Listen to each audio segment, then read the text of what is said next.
Hi, everyone. Welcome to another episode of Snarky with Mike Feeney. I'm your host, Al Pacino.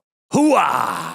I never remember that I say a different name until I'm saying it out loud. And I only said it because I watched Serpico for the first time last night. We're off to a crazy start. Anyway, thank you for continuing to watch the show. Or if you're a new member, God, I hope you're new. Imagine that's it, Nicole. We've got the maximum amount of viewers and listeners, and now we can no longer add people anymore to this vehicle.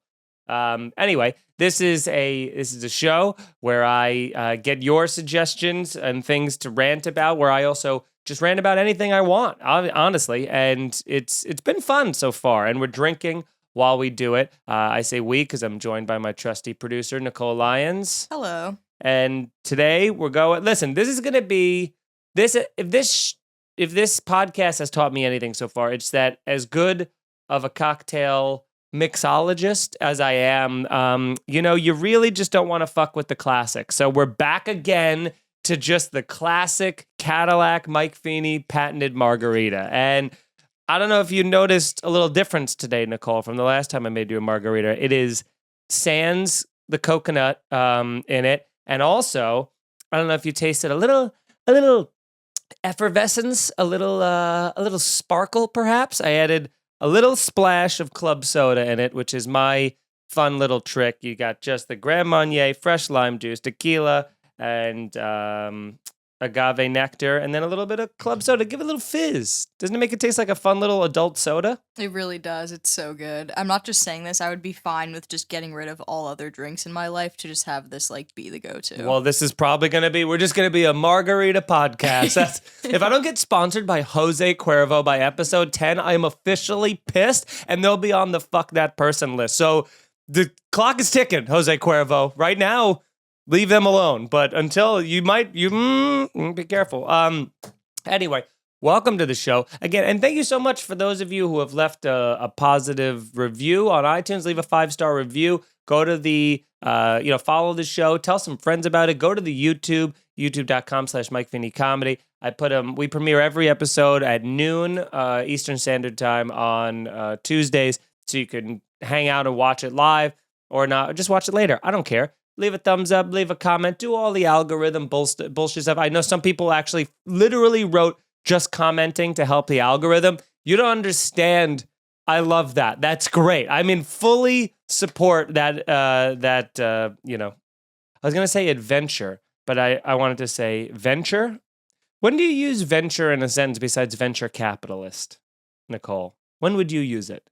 I don't know. I feel like I kind of switch adventure and venture out at inappropriate times. Yeah, you just get rid of the ads. Yeah. That's it. If you pay $1.99, you get ads free. You get just the venture, no ads on your adventure. All right. Now, there's a lot of things that have been happening in this last week that have just pissed me right the hell off, okay? And I'm getting into, and not everything, by the way. I shouldn't label this as a complaining cast or as a ranting cast, because some of the times I'm ranting in a positive way, It's not always skewing towards the negative. It just so happens that I'm very passionate about some of these subjects. Like, for instance, the new Buzz Lightyear movie. There's a movie about Buzz Lightyear. They finally decided to franchise it and give everyone their own origin story, spinoff. Wait till Woody's comes out in 4 years from now, whatever. They're all getting their own origin story. Wait till you see the Mr. Potato Head one. That's going to be crazy. He starts out just a little spud, and it turns into a whole thing. But Twitter exploded when the trailer got released. And so many people are comparing what Buzz Lightyear looked like. They're talking about the fact that Tim Allen's not the voice anymore. They're like, he looks so different. And a lot of the people a lot of anger is met. And this kind of happened when Space Jam came out. A lot of people were like I'm not sure about this. Better be good. This better be good. That's all I'm going to say. And it's like, hey, 36-year-old, this ain't for you. I'm not sure if you're aware, but the Buzz Lightyear movie for 7-year-olds, okay? So let's find a 7-year-old and go, hey, do you want to see the new Buzz Lightyear movie? What do you think about it? He'll go, yeah, I guess. And then you go, great. And then that's who the movie's for, and that's who it's for. And it's not for you, so who cares? I'm sorry that, Boss Baby wasn't gritty enough for you. Who are these people that decide that they're gonna get upset and grade children's movies on the same scale as adult? You know what? Let's get Scorsese in for the next Boss Baby. That way, gritty, it can get that gritty kind of Rolling Stones cocaine feel to it that was so obviously missing from the franchise before it.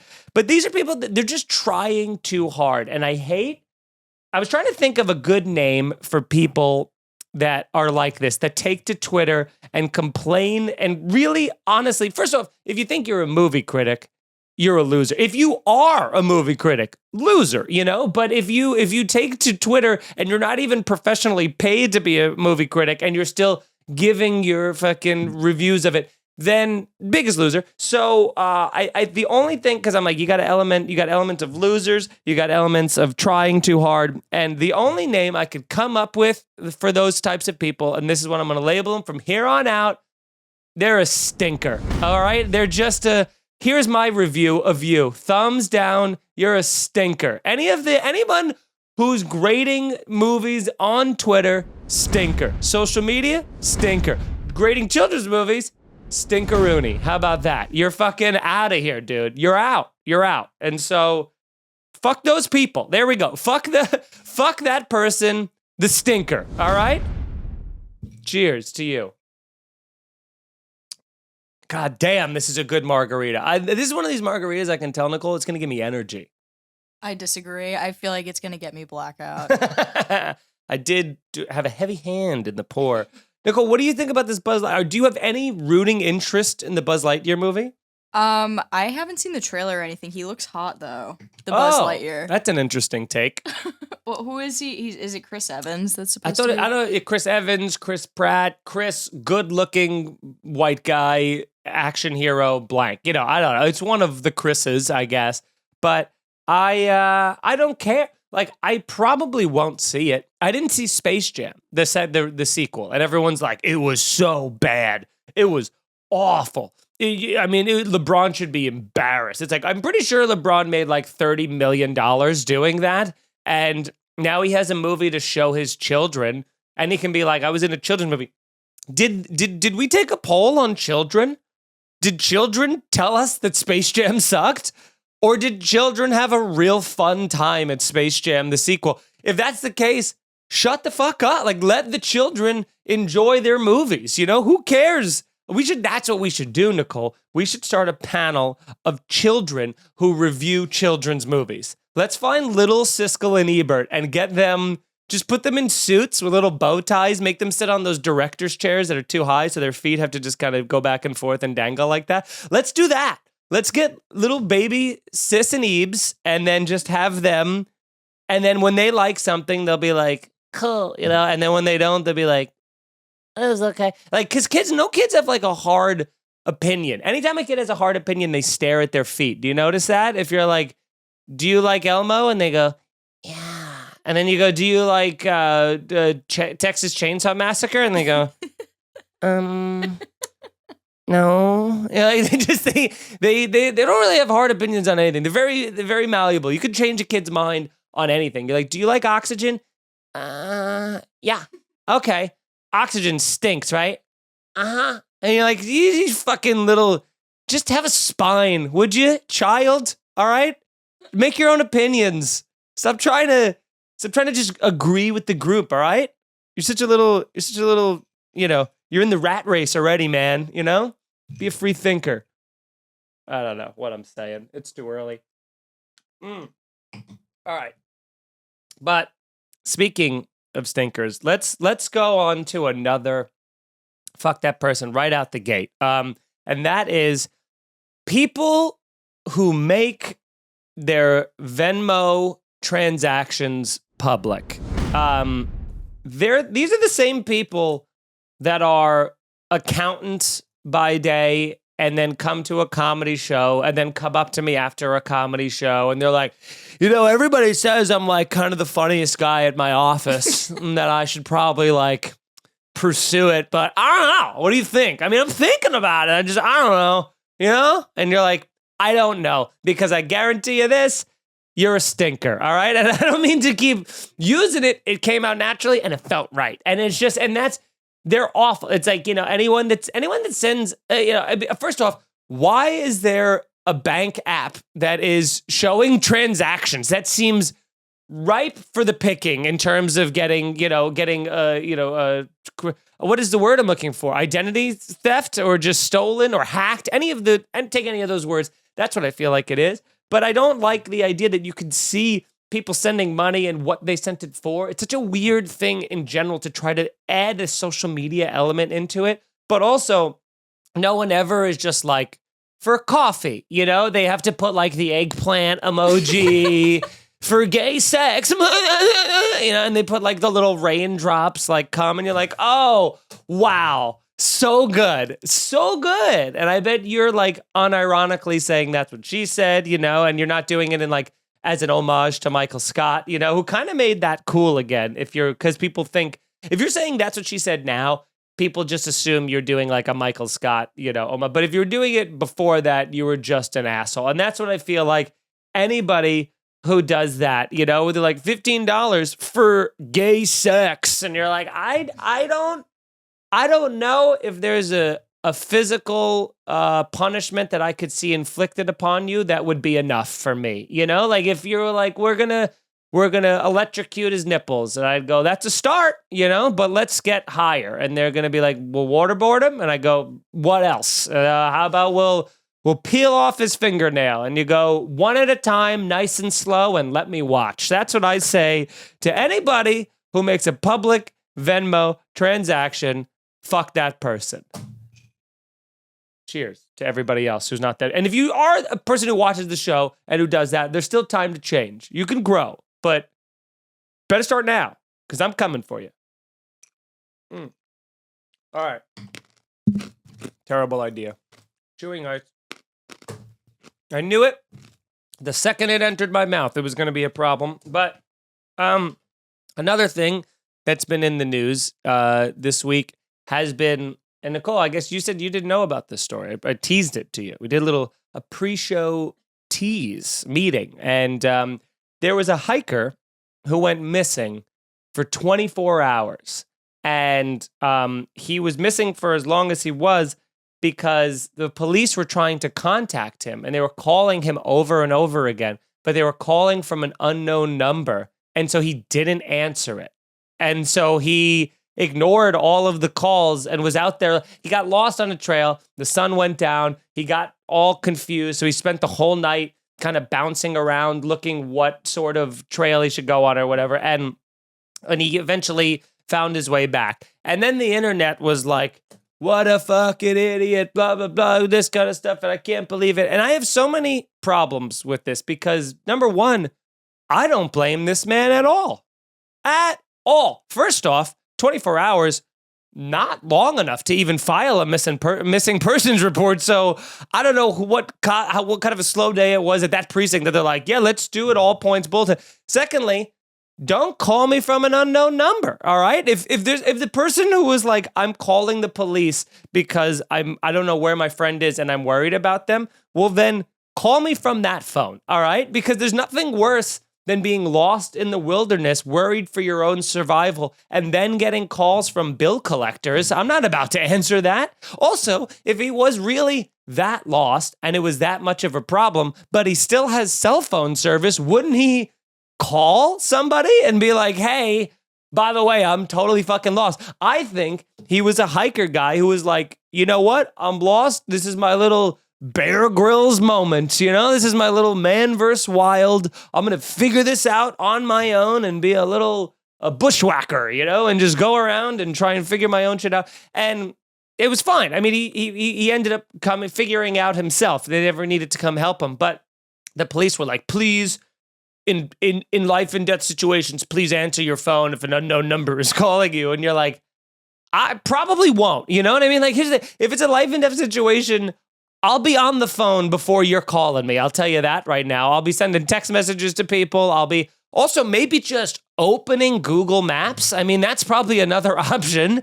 Google the trail I'm lost, and then you could zoom in. Again, if he had enough for a cell phone service to get a call, he had enough to get GPS. Wouldn't you think so? But people were really shitting on this hiker. But again, I don't blame him at all. I say good for him for having the willpower to be like, maybe he was one of those guys who was like, I'm going to stay off the phone this weekend. And then it's just going zzz, zzz, zzz, zzz in his phone, in his pocket. And he's like, I want to check this phone so bad. I'm so lost. Oh God, I don't know what to do. But I promised myself I get off social media for the weekend. And so he's maybe off it. But I don't know. What would you do, Nicole? As soon as you started telling this, I realized I did see this, but I thought it was a meme because I was like, there's no way this is real. Like, I just saw the headline and was like, this has to be fake.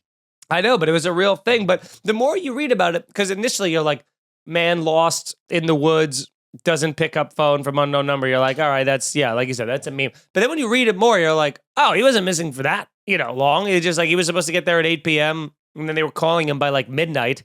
And then he got there the next day. And you're like, whatever, he did it.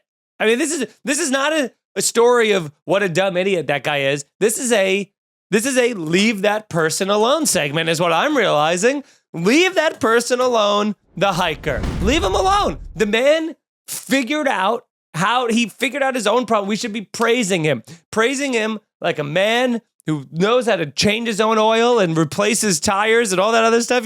That was a manly thing that guy did. He didn't rely on technology. He's like, I'm going to figure this out firsthand and I'm going to do it. And that's great, And how it became the news, I don't even know how that became. Like, did you ever think about that, Nicole? Like how slow it has to be on the internet that day? Like, it's one thing to be like the paper, the news is slow, but the internet has everything happening at once at all times. And for a story of that, like, who gives a shitness to reach everyone and for us to know about it, that takes a lot of social interactions, I would think.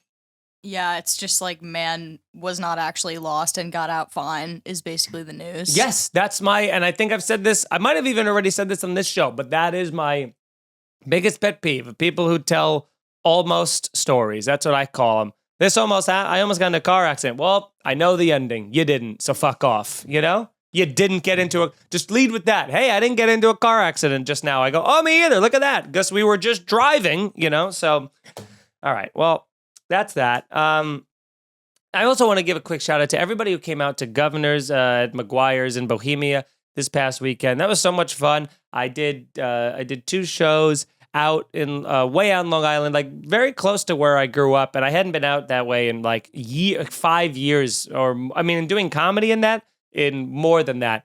But it was really cool. There's people from my block that I grew up on that came out and surprised me. It was a good turnout of friends. And it's also so fun because Erica came with me. And first off, we go to this restaurant ahead of time. It's just like, let's find just like an Irish pub nearby.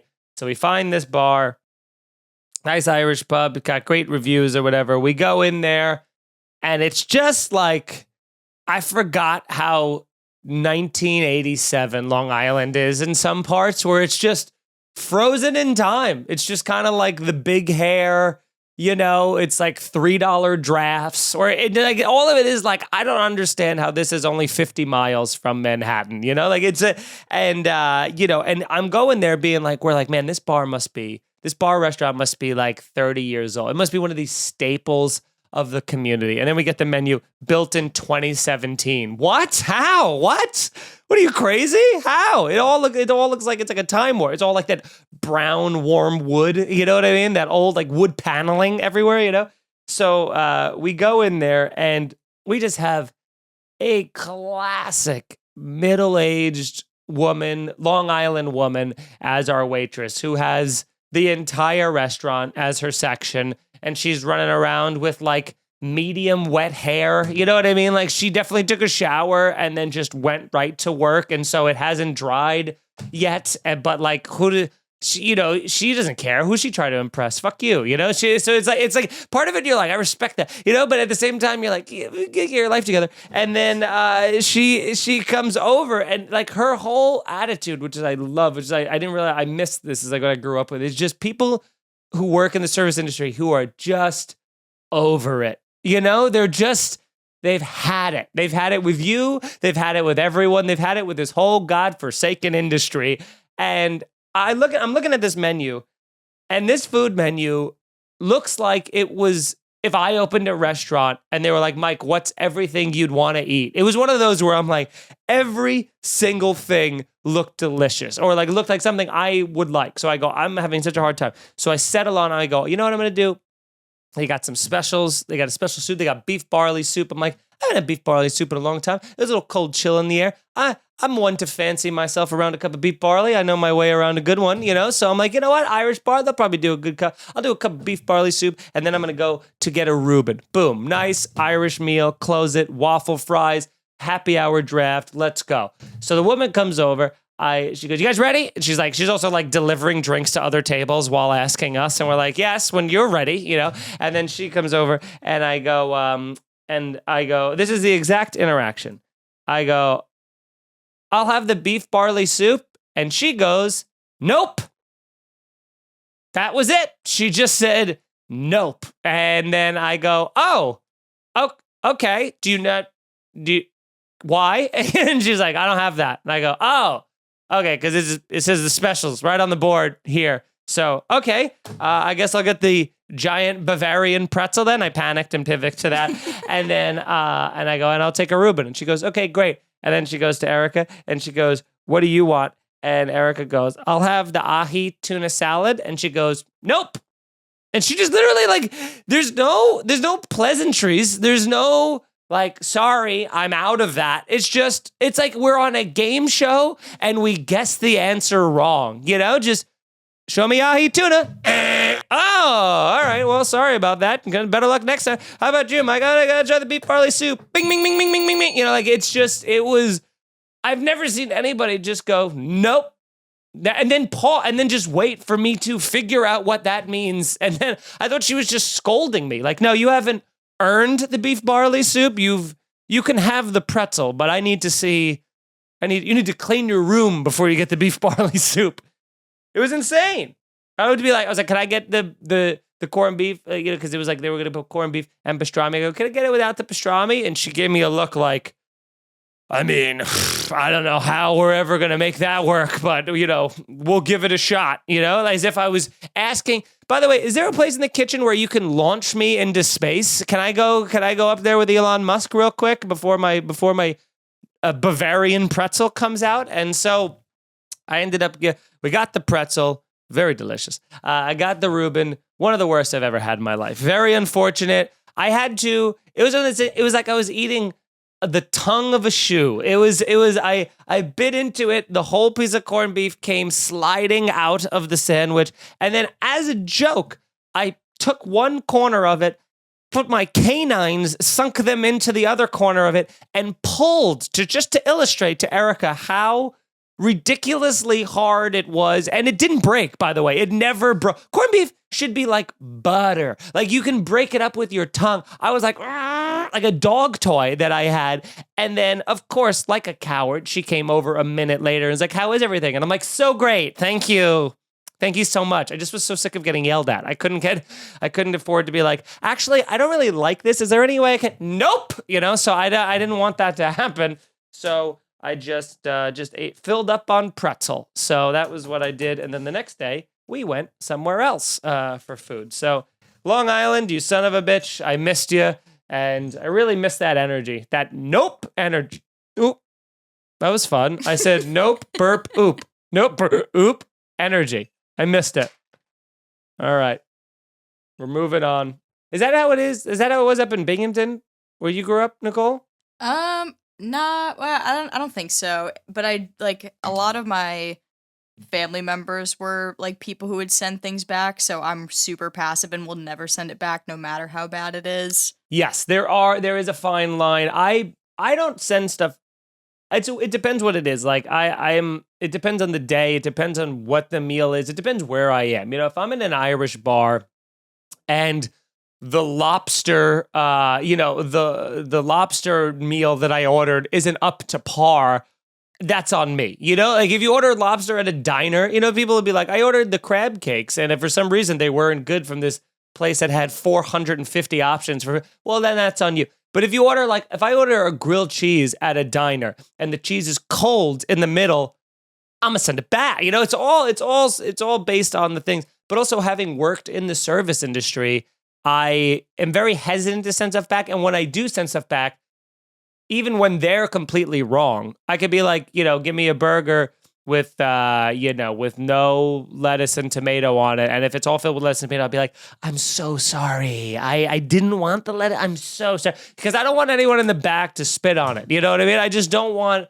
spit in the food. And so I apologize profusely for their mistake. But for that, I'm like, I'm not going to send it back. There's no better corned beef back there. That was as best as Long Island was going to do. My only other option to be like, can I get, deep fried chicken tenders or something like, someplace that you just can't fuck up. But I know what you mean. Sending food back. There was, we went out to eat recently with Erica. We went out to this really nice Italian restaurant in the city, and Erica was talking about getting the soup de pêche, which is just a little it's like a fish stew kind of a thing. And she was talking about ordering it the whole time we were there. And then I actually went outside to take a phone call when she ordered it. I came back in. When the food came, they brought her frutti di mare, which is kind of it's a seafood dish still, but it's over pasta and it's different. It's different. And she was like, this isn't what I ordered, but it's fine. And I was like, no. In this situation, you ordered the right, you wanted to order that. You ordered it. So let's stick to it and let's just tell them. So the woman comes over and she's like, how is everything? And we're like, oh, actually she ordered the wrong thing. And this woman does something I've never seen in my life as a person who relies on tips to say. She goes, no, you didn't. She just tells Erica, no, that's what you ordered. And Erica goes, okay, maybe that's what you heard. I said soup de pêche, but maybe that's what you, and she was like, listen, I can change it out, but you definitely said frutti di mare or something like that. And Erica was like, it's fine. I'll just eat it. I had to be like, no. If you're a server, you get one chance. Even when I knew someone was completely wrong, one of the customers, it's the customer's always right sort of situation. If somebody was completely wrong, if they were like, I want spinach artichoke dip, and then I brought them spinach artichoke dip, and they're like, I said buffalo wings, guy. They did something like that. I go, oh, I'm sorry. I thought I definitely heard you say spinach artichoke dip, but no problem. I'll get it right back to you. And then you say your piece and make them know that that's what you think they said, but you also apologize and bring it back and do the thing. 3 times, this woman's like, that's not what you ordered. I can get you a new thing, but that's definitely what you ordered. And then she started talking because I was with my mom and her friend, she started talking to my mom, her friend, and me about Erica in front of me, being like, no, it's totally fine. I can totally switch out. It's not a big deal. It's just that's what she ordered, so that's what she got. But I can do, and I was getting so mad for it, and Erica was not mad enough, in my opinion, of it. But Nicole, in that situation, what would you do? Probably just panic. I don't even, I have no idea. I've never sent something back. I've never complained. Even if my family says the tiniest comment to a waiter, I'm like, I'm so sorry. I just apologize for nothing. I'll never do it. Sure. No, but in that situation, I was furious at this woman because the balls it took to be like, no, this is what you said. And it's like, by the way, you didn't write down our order. So where is that? That's a big pet peeve I have is servers who are like, I'll just remember it. And you're like, cool. Well, here's to hoping I have the simplest order of all time then, huh? What if I wanted to order 6 things and I have 3 subs I got to make and I have an allergy to this and I got to take a... You're just going to remember that all in here? There's nothing worse than when you're a build your own burger place or something and they're just going to fucking store it in the old memory bank and you have to be like... Immediately you go, I'll get it on... your eyes start squinting a little bit. You're like, I'll get it on whole wheat. And they go, lettuce, tomato, mayo. Do you want to write this down? Do you don't want to write this down? Okay, because when it comes back wrong, it's going to be a waste of all of our time. So why don't we just write it down, And I'd say 99 out of 100 times, people who don't write down the orders get it wrong, Unless it's a place that has 2 options, like hot dog, hamburger. That's it. No substitutions, no ads. You just get a hamburger patty thrown in your mouth like a Frisbee from the grill, or you get a hot dog like on a stand, no condiments, no. Even though I was like, I'll get a hot dog with sauerkraut, mustard, and relish, and then Erica's like, I'll get a hot dog with ketchup and mustard, and then my mom's like, I'll get a hot dog with onions and mustard and already. I don't even remember what I said. If you just asked me to repeat it back, let alone what she could. I don't like these servers. I don't like these servers that do that and then try to accuse us. So, they're not on the fuck that person list, but they're goddamn close, They're goddamn close. Did you ever do something as a server to like fuck with someone's food? I did a lot of questionable things as a server. All right, Nicole, and I'm not here to be judged, but as a person who worked in everything from an Applebee's to Cipriani, a fine dining $500 a plate French restaurant, I can really say that people are the same pretty much across all things. People are inherently bad. They're awful. They treat you terribly. Any person who has any sort of like the whole idea of like, I'm serving you. Now, that doesn't mean you have to treat me like a servant. You know what I'm saying? They look down on you, even though, you might be smarter than they are, but it doesn't matter because you're serving them, right? So I did a lot of questionable things. Let's see, when I was at Applebee's, there were times where, you'd order the appetizer sampler, right? That was like boneless buffalo wings, spinach artichoke dip with chips, and then you got like, I don't know, maybe like a quesadilla and one other thing. There's like 5 or 6 things on the thing. And there would be times that people were like, oh, I don't like, buffalo wings. And then they don't even touch the buffalo boneless wings. Your boy be popping some of those in his mouth on the way back because when you're at Applebee's, you're your own busser and runner and server. So like you're bringing the dishes back. And if you're starving, working a 6-hour shift and people are just throwing away food, you're like, I'm not saying like if he's got a half-eaten hamburger, start eating that. But sometimes you're like, this is clean, baby. This is like as clean as it's gonna get, And then you gotta take a little bit off the top for yourself. In terms of people's food, I've never spit in anybody's food. No, even the worst people weren't like. I was more worried about getting caught doing that than anything else. But trying to think of anything else I did.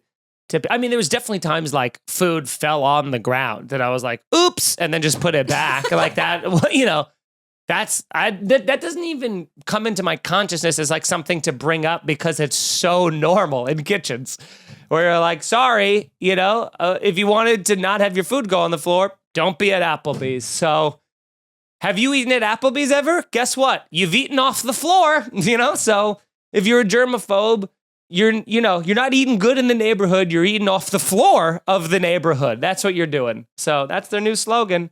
Which actually brings me right into a perfect thing. This is a fan-submitted question, and all of you guys can submit questions at snarkypodcast@gmail.com or hit me up on Instagram, but I prefer Snarky.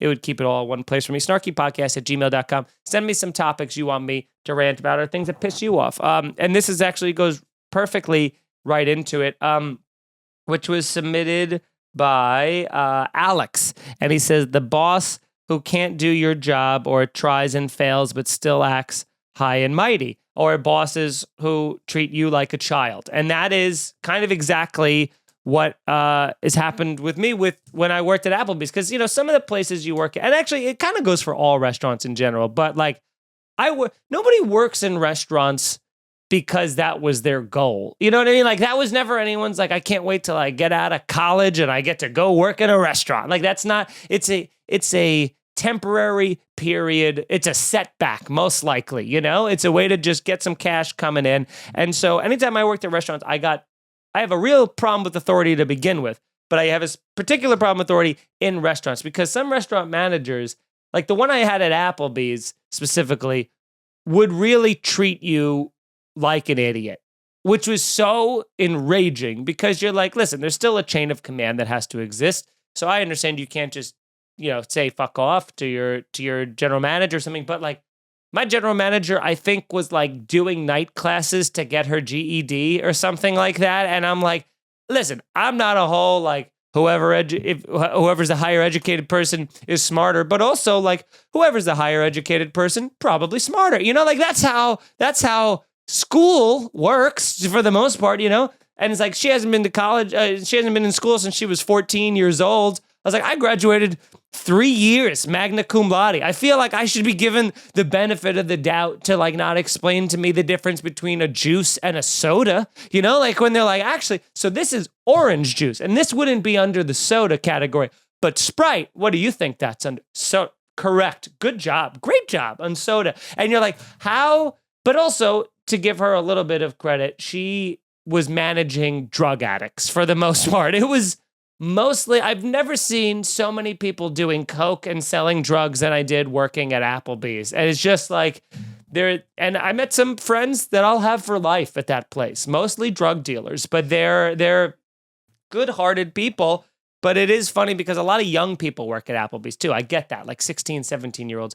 But managers are just in general, anybody who acts like they're better than you because of their job title and also kind of flexes that upon you. And then if they couldn't do your job is really shitty. That really bothers me. Nicole, what do you think about that? Yeah, it bothers me a lot too. I had a boss once that would like dictate emails to me, like how to write emails, which is just such like a baseline thing that like I know how to write. I'm a full grown adult. Yeah. And I take pride in my emails, so it hurt my feelings. That's all. Yeah, no, 100%. And we're in agreement. So thanks, Alex, for submitting that. We have some other fans submitted questions, and I think these are just going to grow. So everybody, again, send some in, even if it's one thing, and it doesn't even have to be something that piss you off. If you know me at all, the more you watch this show, you'll realize the things that piss me off, and then you can be like, I think this will piss you off. What do you think about this? But here's some others. Courtney said she had a friend that was on a plane, and it dropped in altitude, and then their masks dropped from that. And then she was asking me, do they stay down the whole time? I guess this wasn't so much a question so much as it was asking me aviation protocol. And that I don't have the answer to, but they definitely stay down. Like once they drop down, they don't like sit back up. And I don't think there's a button to like wind. I think they're just down now for the rest of the ride. And here's the thing. That to me is where the fun begins. You know, if my safety is not in jeopardy and it just like drops and it was just a little bit of turbulence for 5 or so minutes and now all the masks have dropped and they don't go back up, well, guess what, pal? That's the sound of money dropping from the overhead compartment. That's what I hear, okay? Masks are dropping. You're telling me now I get to take pictures of this for my social media and complain about it to Delta Airlines? Sounds like I'm getting a round-trip flight to Tuscany, courtesy of Delta. That's all that sounds like. Dude, there was one time we were on an airlines, I forgot, probably Spirit or some, rubber band wound up plane, and the plane hit the tarmac when it landed and screeched so hard that all of the little like life preservers from under the seat went flying out and kicked our feet and stayed unvelcroed and unattached from the thing. And even that we got a credit for because they're like, we're so sorry. Because if things are dropping from the ceilings because the plane thinks that you're all about to crash, then that means someone's doing a bad job. Like it's the pilot, it's the co-pilot, I'll blame the stewardess if I have to. I don't know. It's somebody's fault, but it sure shit ain't mine, and I'm going to get recompensated for it. That's what I found out. Anytime you stay on the phone 20 minutes or longer, they have to give you a little discount. So you just stay on there all day, and you just, manager, let me talk to your manager, supervisor, whatever. And then they just go, well, sir, I'm the supervisor. No, you're not. Who's your supervisor? Just hold 1 second, please. And then they make you, then they do it, and then you get the stuff. So just stay on the phone and complain. But yeah, if that happened to me, I would 100% get like a ridiculous airline. And I would be going business class to Tuscany, by the way. I'm not going in coach, not after that whole fiasco last time, So I'm going, I'd really make a whole thing. I'd say I have a heart murmur. It was a condition that they agitated. I'd be like, and a trip to Tuscany in business class round trip is far, far less of a payment than the hospital bills you will incur if you don't meet my demands, I wouldn't say meet my demands. That would be very ransom-esque, but I would send them an email with clippings cut out of letters of magazines. All right. Thank you very much for talking about that, Courtney. Sarah said to talk about people who back into a regular spot. Now, I'm a little confused as to what that means because I'm not sure if she's, because I have thoughts on both. Okay. So if it's people who back into a normal spot, and we're not talking about parallel parking, we're talking about just backing into like a at a grocery store, you're back into the spot instead of front pulling in like everyone else. Those are people I don't trust. I don't trust those people whatsoever, because it's like, why? What are you doing? Why are you set up to make a quick escape? Like, what are you about to do that you were like, I gotta get out of here in a hurry. I don't have time to reverse and then go out. I gotta just peel out of this bitch. And you're like, what are you up to? What is something suspicious about you that I don't trust? And you definitely got trust issues. And I bet you're not in a long-term relationship, because something about that feels like you're nomadic in nature. I don't trust those people. But if you're talking about people who are backing into a parallel parking spot, then that's the only way it should be done. If you're a person who tries to front pull into let's not even say parallel park, okay? If you're parking on a side street and there's a car in front of you and no cars behind you in the parking spot, I'll still pull up to the side and do a parallel park situation, because that's the only way to really line it up. If you go front pull in, then it's never going to be right. If you're a person who front pulls in, may I suggest taking the binky out of your mouth, because you are a baby. You're a little baby. I hate people who front pull in, especially to parallel parking. From people to front pull into parallel parking, I expect to see like a learning driver little sign on the top of the car, you know what I mean? Where they're like, it's a driver's ed course or something. Because that is driving and parking 101, especially in New York City, which is, again, the height of driving. Like, you have to be such a good driver. This is a professional driver city. 90% of the cars are Ubers and Lyfts, and the rest of us, 10%, we can't go getting delayed with your front pulling in bullshit, all right? And this city alone is like, you got to know driving in New York is so different than driving anywhere else. Like, using a blinker in New York City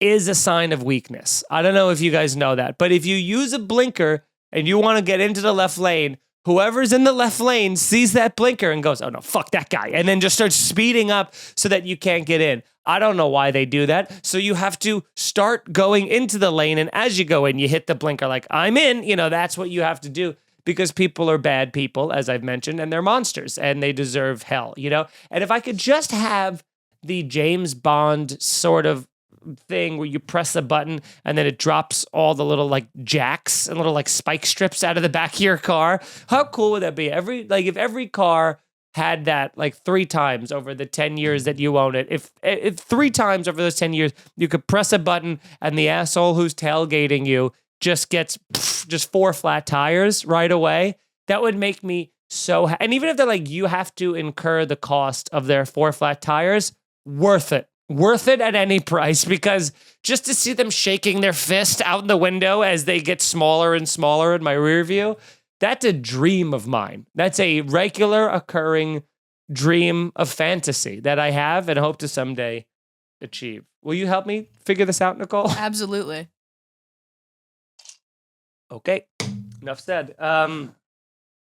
And do we have something else? Oh, CH submitted this, and I guess he heard me talking about this on Real Ass Podcast with Lewis, but he loves mosh pit stories, and he was saying I had some good ones, and I think I do have some fun ones.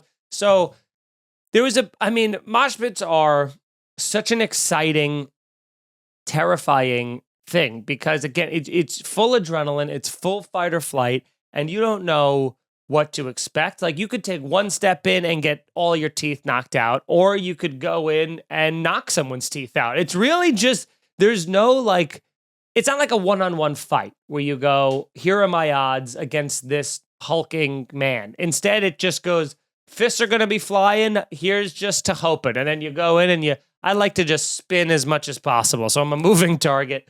The first mosh pit I was ever in was the Wall of Death, which was at Ozfest. I saw Lamb of God, and what they do is they separate the audience down the middle, like parting the Red Seas, and then like Braveheart, they count down, and both sides run full force into one another. And again, you can pull up a video from that at Ozfest. Maybe I'll put it right here over my shoulder. I don't know which. I think it's over this shoulder. I'll put it over this shoulder. So Nicole, you can add that in and post. Whoa, isn't that crazy? And then look at that. Oh, he's dead. I hope that lines up in post. Good luck. But there's a famous video of a guy who's standing in the middle of the wall of in that little, parting of the seas. He's just standing in the middle there, just a fucking tough guy. And then the collapses on him and you never see him again. Ever, ever, ever. And he's dead, and he should be, because tough guys get killed, And so that happened there. Another time, I remember going to a mosh pit at all of these actually. I think were at Ozfest, but different Ozfest over the years, because they always had obviously more metal, so those were scarier mosh pits than like Warped Tour or Bamboozle or any of those types of bands. And Ozfest, it's like I've seen Hatebreed was a horrifyingly scary thing. That was just basically 250-pound white guys that are just skinhead bald, and I don't know if that's related, but it sure as hell checks out with a lot of their political opinions, and and long beards, and they were just it. That felt more like being jumped than it was actually being in a mosh pit. But I've seen the band member threw out a drumstick and someone tried to reach to grab it, and as they grabbed it, somebody else pulled down so hard that it shattered this dude's thumb. Like, I watched his thumb go from here down to here, and then the guy was like, "Yay, I got the drumstick," and ran away. And the other guy's like, "Ah!" It was like 12 p.m. It was like one of the first concerts. It was one of the first bands playing that day, and that guy just had a shattered thumb, and the other dude fully ignored the fact that he just wrecked a guy's next 3 months of his life in order to steal a drumstick from a who the fuck knows who drummer. And that was pretty crazy. My favorite one though, we were at Ozfest. I think we were waiting to see, it might have been Ozzy or someone coming on, and or maybe it was Black Sabbath, I'm not sure, but we were in the mosh pit. And what happens in mosh pits, especially during during like music festivals, especially during hardcore music festivals, is a lot of times there's that down period in between bands where they have to reset the stage. And so people really start getting a good spot to see the band. And so people pushing in, and it's getting a little more packed, but they get bored very easily because they're all degenerates, in their 20s or whatever. So people start throwing things. Everyone's just throwing, and it became this. People started throwing plastic water bottles because they had these, Dicini plastic things, and people were taking like half full bottles, and just whizzing them at people, and they're just hitting. And I actually took a picture with a disposable camera that I had at the time of all of the bottles. It just looked like, like bow and arrow, like a medieval war battle where there was just bottles and bottles and bottles flying in the air. And, I'm tall, so I was always kind of like sticking out. My head's always above everybody's shoulders, so I am very much privy to attack. So I'm trying to like kind of duck in to get my head in. I got hit a couple times, not hard, but just enough to be like, God damn, it's so annoying, And I of course, once I got hit, just a classic, social experiment case where now I got hit, so now I'm hitting somebody else. Because goddamn, if I'm the only one that's going to be hurt, So I reached down, I grabbed the bottle, and I jumped and threw. Because I tried to get it, I'm like, I'm going to jump and throw it far so that way I can't be traced, because coward. And I throw it as hard as I can, but I let it go too low into my release point. So I wasn't a good pitcher, because I should have let it go up here. I let it go down here, and it went probably 6 people in front of me and just went and just like pinged a guy in the back of his head with the cap of it. You know what I mean? When it's spinning and the hard plastic cap. And I watched it just right off the back of this dude's head and bounce straight up. And then I ducked. I like crouched down in the crowd because I'm like, oh my God, I fucking nailed that guy in the head so fucking hard. And I stay down there for, 10 seconds maybe. And I'm talking to my friend and I go, dude, what's going on? What's going on? Is he fucking looking? Is he looking? And he goes, Mike. And I go, what? And I stand up. I'm not kidding. This dude, he's like, maybe like, he's probably 6'2" or something, because I wasn't that tall. He was probably only like my size, but I mean, my height. But he was probably at 100 pounds on me easily.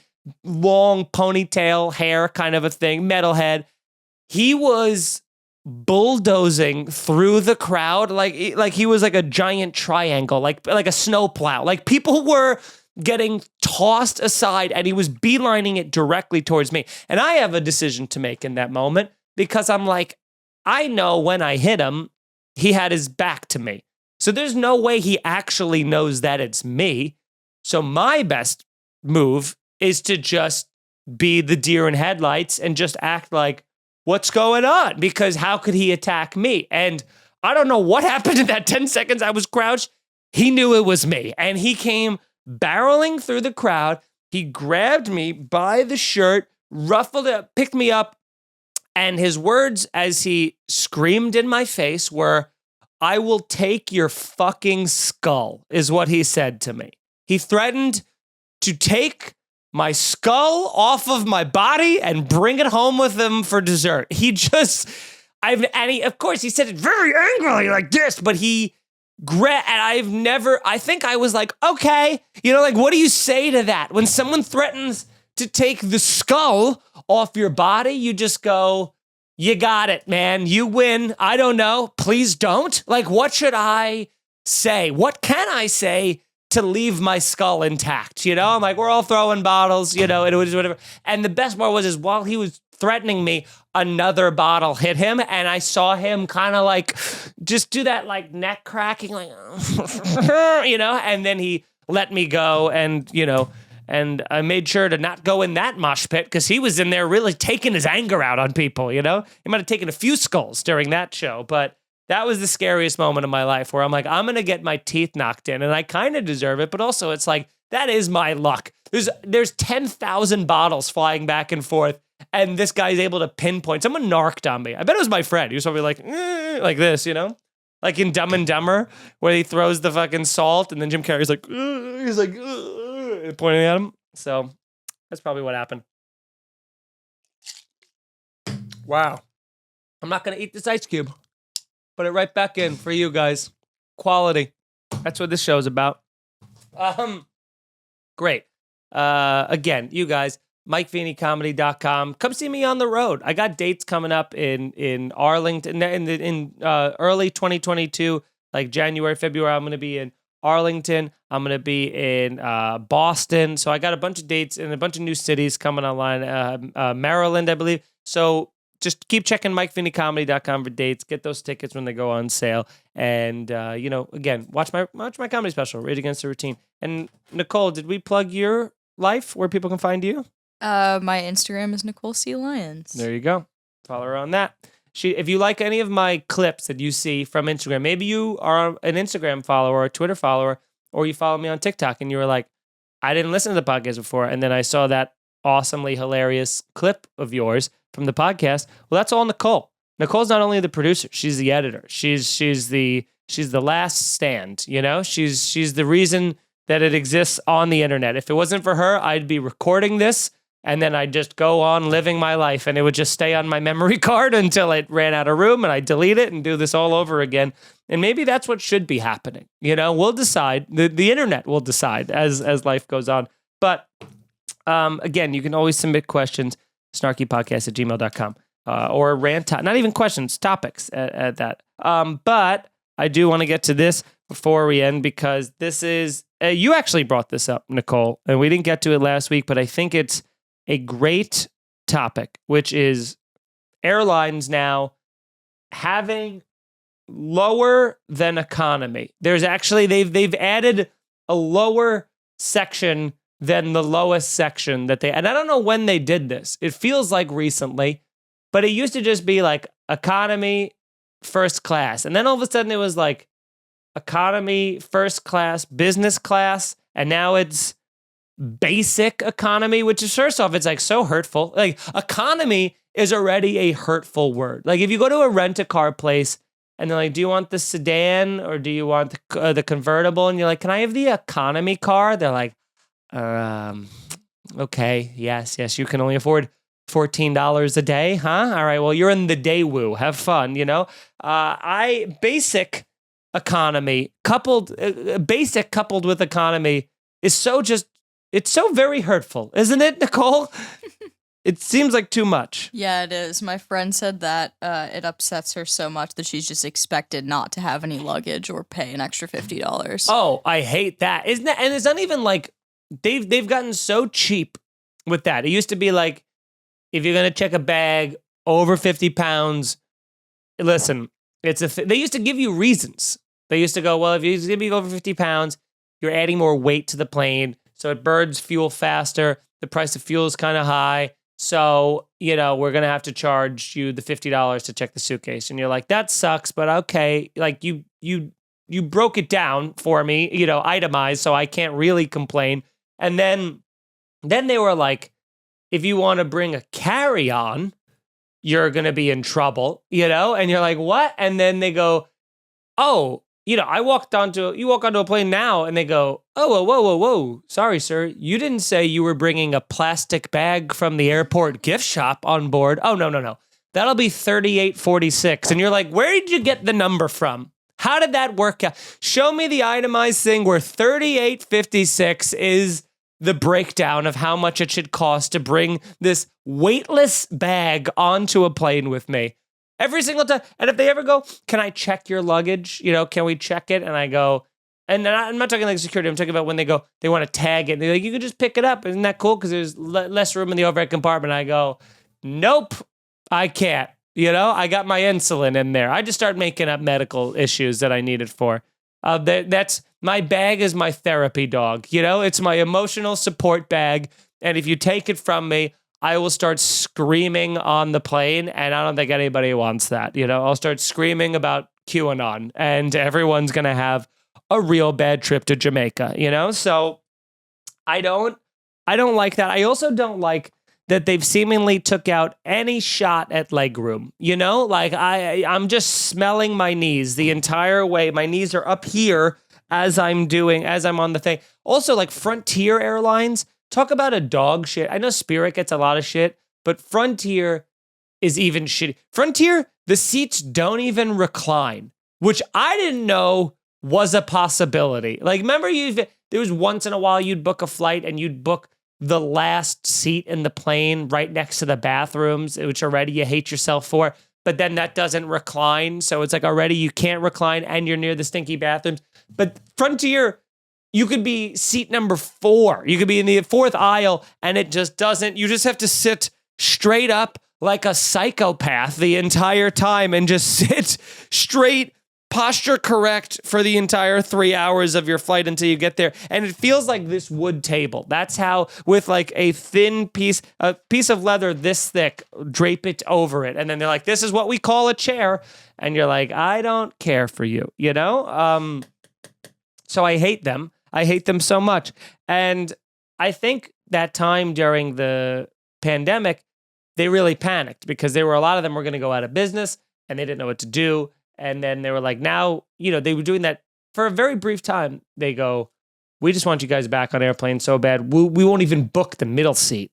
And everybody kind of had that thing of, well, all right, we'll score one for us, huh? It's about time we finally get a little moral victory out of this. You know, we're getting gouged left and right by you guys at least. Okay, now we're talking. And then that lasted for 4.5 weeks. And then they're like, now we actually added a second middle seat. So where the person has to lie across all the seats in the row. So if you're A, you have to have someone's head on your lap. And if you're C, you have to have their feet. So it's up to you, whichever you want to decide. But no, I'm over that with airlines.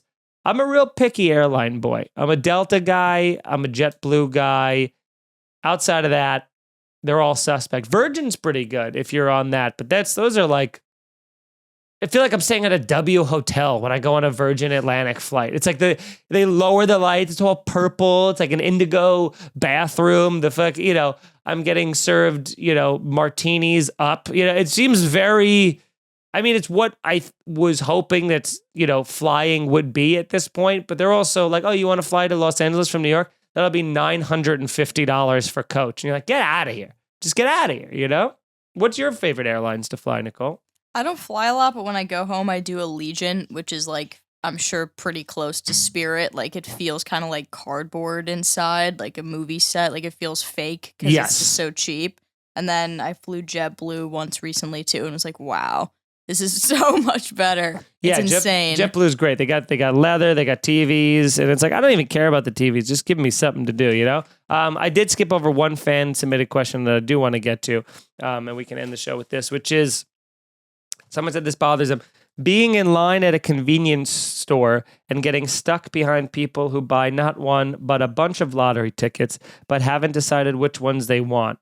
So it holds you up. And then they always seem to scratch them off, cut the line, and order more. This seems, in the beginning, I got you. And then this seems like a very specific problem you're having at a very specific convenience store. Although I will say, I do know that thing of like running into a gas station sometimes where you try to just pay with the card and they're like, see front desk or whatever, see inside, see the, what do they say on the thing? Not see the front desk, see inside, see the clerk. What do they say on those gas station things when the credit card thing isn't working? See attendant or something. They'll say, see attendant inside. So you'll go inside and then you just want to be like, hey, like $30 on pump 6. And then, you also, there's always that one person who's in front of you who's deciding, do I want to get Win for Life? Do I want to get Lucky Sevens? Do I want, you're not, your life's not changing today. I'm so sorry to tell you this, but like, this ain't the day. Best case scenario, you're going to win $400. And like this person said, you're going to get right back online and then buy more, And so it's one of those things where scratch off tickets should just be in like birthday cards. Like those are good fillers, a filler gift where you go, I don't want to give someone $20 cash. Let me give them $4, $5, lotto tickets or something like that. That's like a nice way to do that. But to be like, I'm going to play this every day. And I knew other people who like, I don't play the even number because every code on the reel has like an even or odd. And like, I don't play the even ones. The odd ones are the ones you win. All this dumb shit where you're like, it is, I've never seen anybody rich from scratch off tickets. I'll just say that, I'll say that. But now that I'm talking about this and the gas station attendants, something that also bothers me about the gas attendants is when you go in and you have to pay with cash or whatever, or a card because it's not working at the thing. And you don't remember the pump that you're at. And you go like, they go, what pump? And you go, oh, I don't know. I'm that one right there, that black car right there. And then they go, what is that 6? And you're like, I don't know, man. You work here. You can see there's 7 pumps total. I'm that one. What's that one? Like, are you just taking everybody's word for it? Have you never committed this to memory? Maybe you should be like less like a bad server and write it down. And you go, that's pump 1, that's pump 2. Write my order down, and that way you'll know. Look at that. It all came back together in the end, folks, huh? That's what we do here on the show. And that is the show. That's Snarky. This has been episode 6. Thank you very much for watching, for listening. And you're all great. And I hope that you have yourselves a great week. Again, follow it on Apple or anywhere. Actually, anywhere you get your, this is everywhere, right, Nicole? Yep.